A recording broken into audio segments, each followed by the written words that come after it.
Hola, amigas y amigos de El Unicornio. Un día antes de que la Corte Suprema de Justicia se abstuviera por segunda vez de elegir a la nueva fiscal, se le escuchó esto en Noticias Caracol al exmagistrado y político Jaime Arrubla, comillas. Cuando a usted le mandan una terna de gente muy clara, muy prestante, que conoce el Estado, eso facilita. Pero cuando le envían una terna de tres señoras, pues no nos olvidemos que el fiscal general es uno de los más altos cargos de la nación. No es una persona que va a llevar expedientes. Esas tres señoras están enseñadas a llevar expedientes. No sobra recordar que Arrubla fue el secretario jurídico de la presidencia de Andrés Pastrana, luego se lanzó a buscar la alcaldía de Medellín por el Partido Conservador y quedó de último, pero en 2004 se hizo elegir magistrado de la Corte Suprema, de la que fue su presidente entre 2010 y 2011. Del pronunciamiento que acabo de citar, prestemos atención a tres palabras: clara, prestante y señoras. Haré un análisis semiótico donde el primer significante es, como ya dije, clara.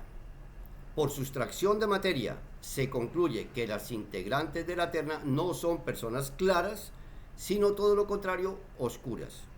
O sea, según Arrubla, la terna debe estar integrada por personas claras, no oscuras, así de sencillo. El segundo significante es prestante, cuyo significado es de perogrullo. Él sí es un jurista prestante, ellas no lo son.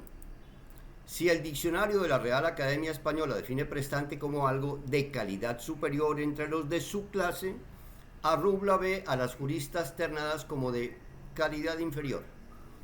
El tercer significante es señoras, con toda la carga peyorativa que les cae, pues asume que no son tres abogadas ilustres, sino simples señoras, de esas que hacen mercado y luego se van para la casa a atender las camas y prepararle la comida al marido.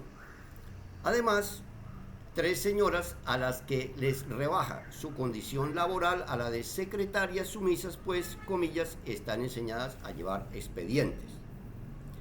Mientras el debate venía girando en torno a si la demora para elegir fiscal se justifica en consideración a que queda encargada una persona que, según investigaciones periodísticas muy serias, la muestran protegiendo a narcotraficantes del sur del país, este señor Arrubla, desde una posición nada prestante y con oscuras intenciones, quiere hacerle creer al país que el problema no reside en la señora Marta Mancera, sino en la calidad de las ternadas, humillándolas en actitud misógina para dar a entender que la Corte debería solicitarle una terna diferente al presidente Petro, una que no contenga señoras, mejor dicho.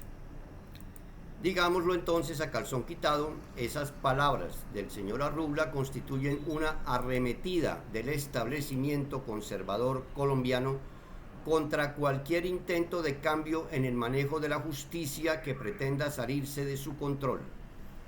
Arremetida por ahora verbal, pero sintomática de una situación que se ha prestado para ser calificada con razón de ruptura institucional y de algún modo ligada al golpe de Estado blando en el que poderosos medios de comunicación parecen estar colaborando de manera entusiasta.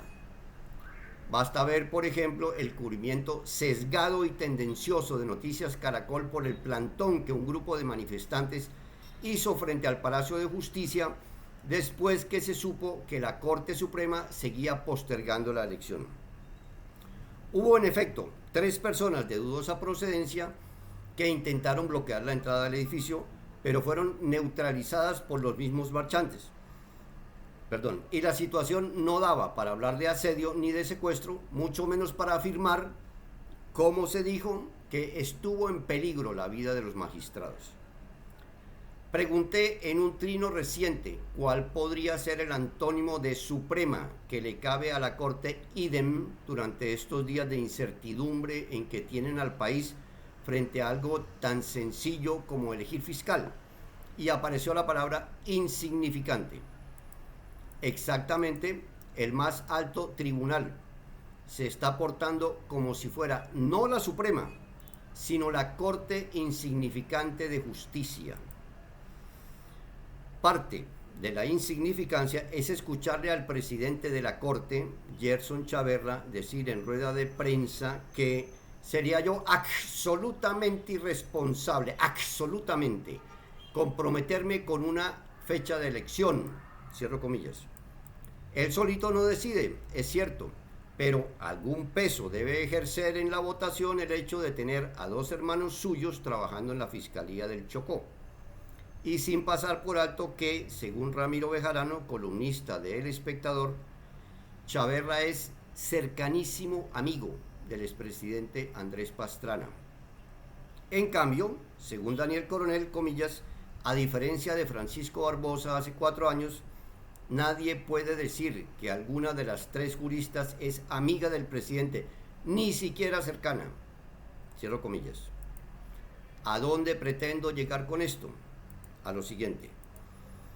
Es indudable que estamos frente a un actuar muy sospechoso y reiterado de la Corte Suprema de Justicia, donde queda en evidencia que entre la mayoría de sus miembros parece haber un acuerdo soterrado para dilatar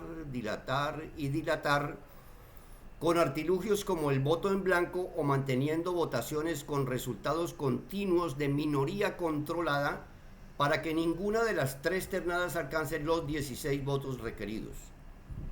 Llámese responsabilidad institucional o deber patriótico, lo cierto es que la Corte Suprema está en la obligación moral de elegir el reemplazo de Francisco Barbosa en la Fiscalía General, porque el vacío de la interinidad deja en el cargo a una señora a la que, gracias al conocimiento que se tiene de su actuar muy cercano a lo delictivo, podría caberle tranquilamente el calificativo de criminal.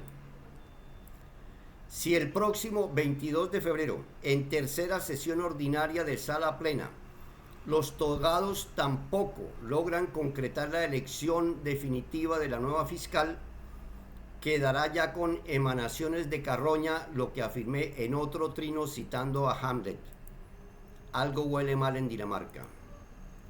Sin cambiar de tema y a modo de remate, vieron que en esta videocolumna apareció 2 veces el nombre de Andrés Pastrana, la primera con Jaime Arrubla como secretario jurídico de su presidencia y la segunda como cercanísimo amigo del actual presidente de la Corte Suprema, Gerson Chaverra. Llamativa coincidencia, ¿no les parece?